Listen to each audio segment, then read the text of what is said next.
I'm Alexander Skouras. This is an interview for Liberal.gr. I'm the president of the Center for Liberal Studies, ΚΕΦίΜ, in Greece. And today we have with us Aleś Alachnowicz, who is one of the leading advisors to the leader of the Belarusian opposition, Svetlana Tιχανόφσκαγια. So Aleś, tell us a few words about yourself and we can get started with the interview. Thank you, Alexander, for this interview and the possibility to raise awareness among Greek people, but also worldwide. My name is Aleś Alachnowicz. I'm economic advisor, as you said, to Svetlana Tιχανόφσκαγια. I'm also a member of economic group of the Coordination Council, and I'm the vice president of the Economic Research Center, Case Belarus.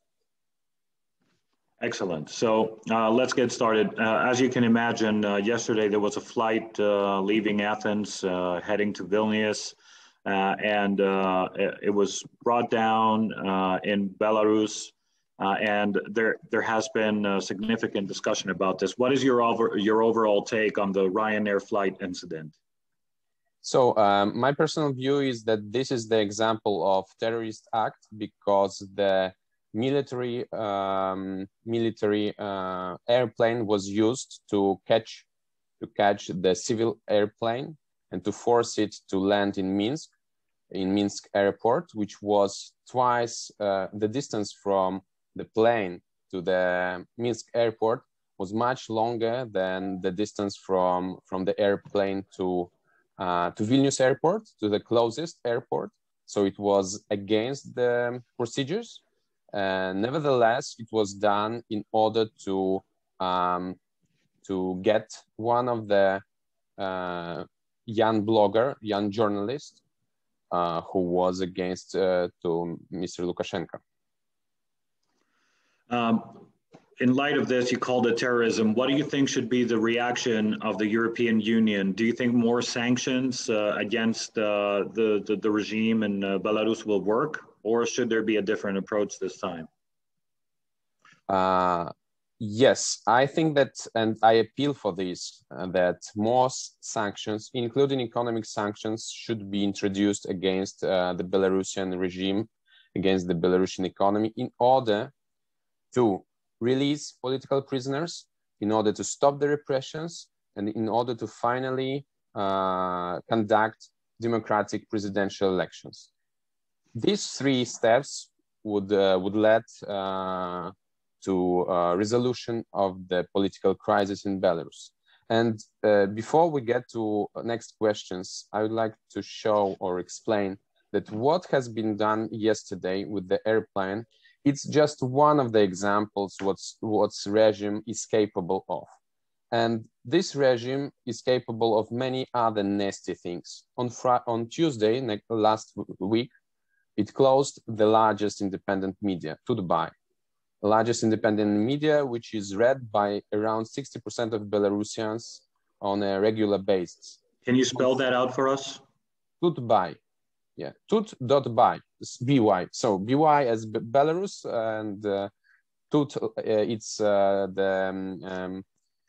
it means here. Tut.by. It was done on Friday. Over 15 employees of this media was, including the leadership, was detained and are currently in prison. Some other journalists, including journalists of the independent media TV Belsat, were detained on Saturday. And on Friday, one political prisoner died in the Belarusian prison. In my opinion, as far as I know, that was the first example when a political prisoner died in a prison. And there are lots of actually, we think that this is a murder, either direct murder or indirect, because this guy was sentenced for 5 years of prison, closed prison, due to his one-man protest, one-man protest in a regional town. He was sentenced to 5 years for nothing, and suddenly he died at the age of 50. And now we see this airplane case. 20 years earlier, Lukashenko's regime was capable of kidnapping and liquidating, murdering political leaders. It was in 1999, 2001. These were very prominent opposition leaders, like ex-minister of defense, like ex-chairman of the Central Voting Committee, and so on. But these were internal affairs, and the international community, unfortunately, then was not willing to introduce sanctions. Currently, this case with the airplane raises the attention of the whole world, because on this plane there were citizens of 18 countries, and currently nobody can be safe transiting through Belarus, either on the ground or in the air, or dealing with having any commercial or personal contacts with the Belarusian regime. Most of the opposition's main figures from Belarus have either been forced into exile, such as Tihanoskaya, or who's based in Lithuania, or they've been imprisoned, as you mentioned and implied previously. Is the blogger Protasevich, his life, is it in danger? Is his life in danger right now? Yes, his life is in danger. As I mentioned on Friday, one person already died in Belarusian prison. People in Belarusian prison, political prisoners, are labeled with yellow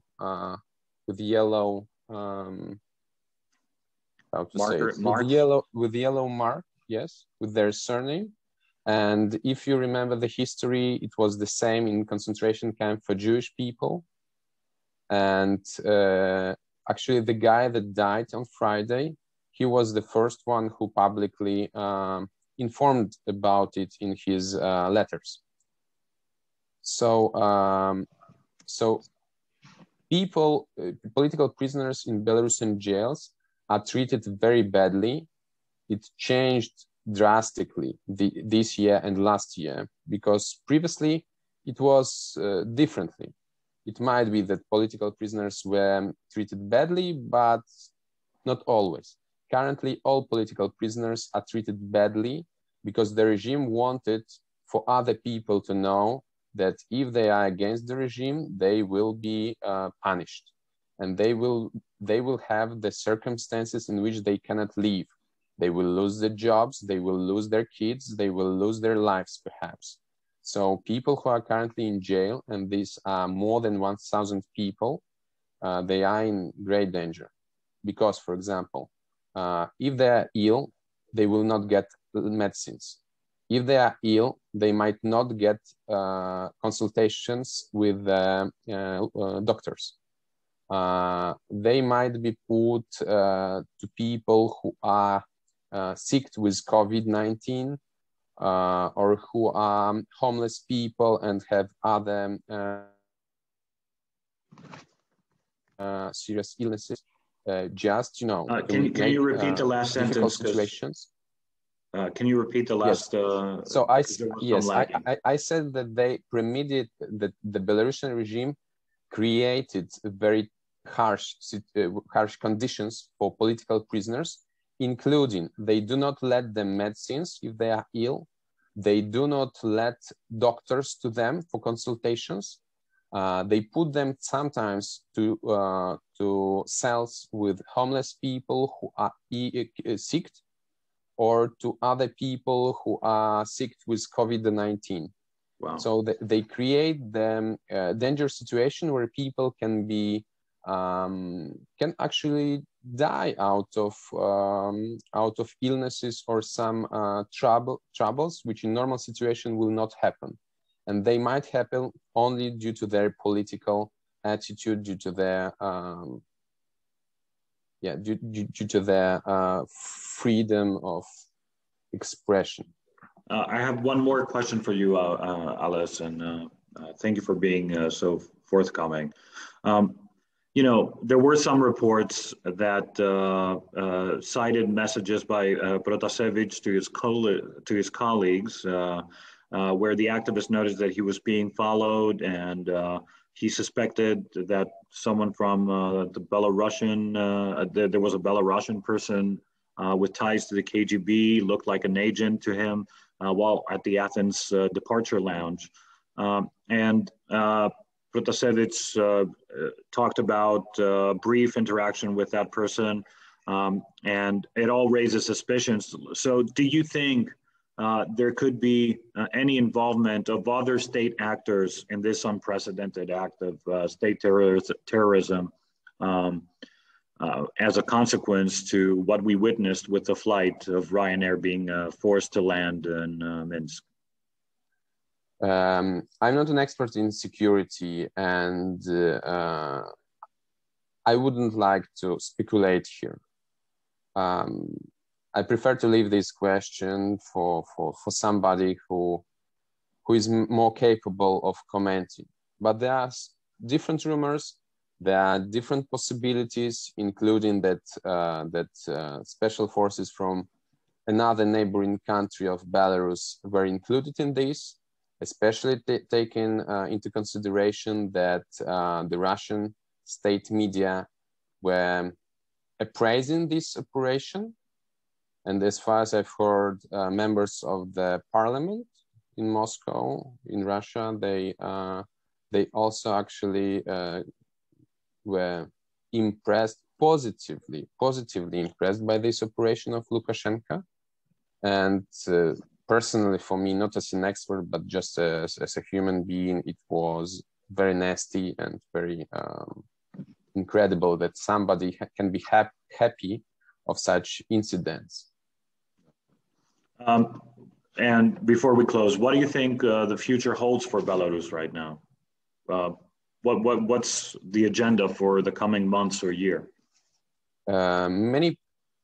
Once again, I will ask and appeal to the international community for economic sanctions against the regime, because without the international reaction, we in Belarus cannot stop the repressions. We cannot release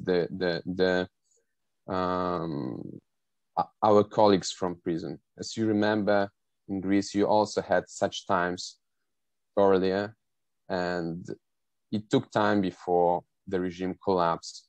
With the international reactions, with the international economic sanctions, this time will come closer. The deadline for the regime will come closer.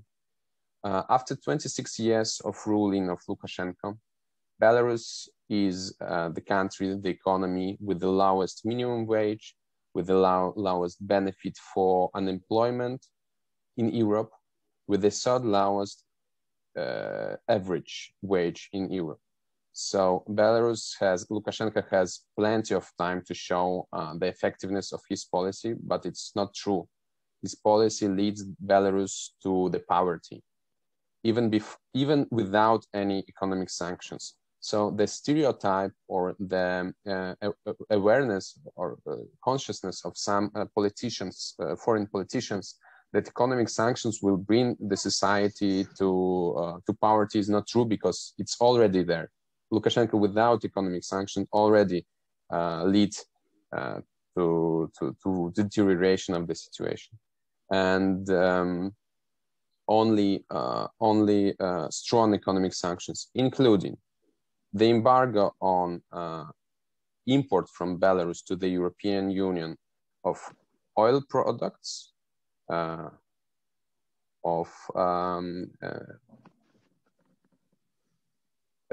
potash fertilizers, of metal products, and of wood products. So these four industries, they create 50%, around 50, half of Belarusian exports, or more or less 16 billion of US dollars. With the loss of such money, the Belarusian regime will be so toxic that even Putin will not support the regime. And this is our solution and our appeal to the international community, because otherwise the Lukashenko will still behave as terrorist and as an occupant. All right, well, Ales, thank you very much for taking the time to talk with us today. It was a pleasure to have you and an honor to have you with us. And we wish you the best for you and your country and your fellow Belarusians who stand up against this regime. And I will pause the recording or stop it now. So just wait a minute. Thank you for your questions, your interest, and your support. You're welcome.